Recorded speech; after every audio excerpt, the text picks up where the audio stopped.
Hello everyone, কি অবস্থা সবার? আজকে আমরা আঁকবো একটা নাইট সিনারিও। চলো আমরা টিউটোরিয়ালটা দেখে নিই।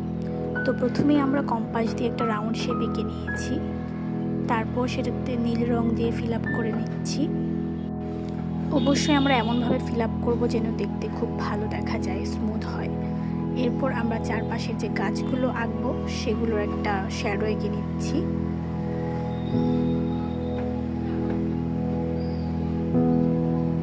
শ্যাডোগুলো জাস্ট কোনো রকমে আঁকলেই হবে, কোনো রুলস নেই এটাতে, যেমন ইচ্ছে তেমন আঁকা যেতে পারে।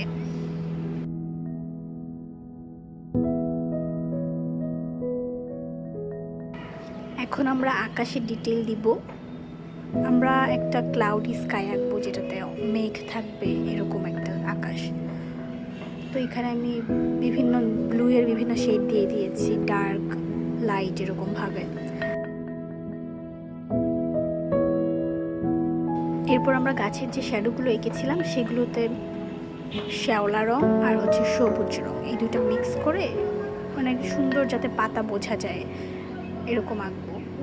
এরপর আমরা যে স্ট্রিট ল্যাম্পটা আছে সেটাতে চলে যাচ্ছি। সেখানে আমরা লাইটটা যেহেতু জ্বলছে, তো এখানে আমরা অরেঞ্জ কালার এবং ইয়েলো কালার দিয়ে কালারটা করে নিব। এবং আমরা এখন আঁকবো থান্ডারের যে পার্টটা আছে। এটা জাস্ট লাইনার ব্রাশ দিয়ে একটু এঁকে নিয়েছি, এটা তো তেমন কোনো কঠিন কাজ না।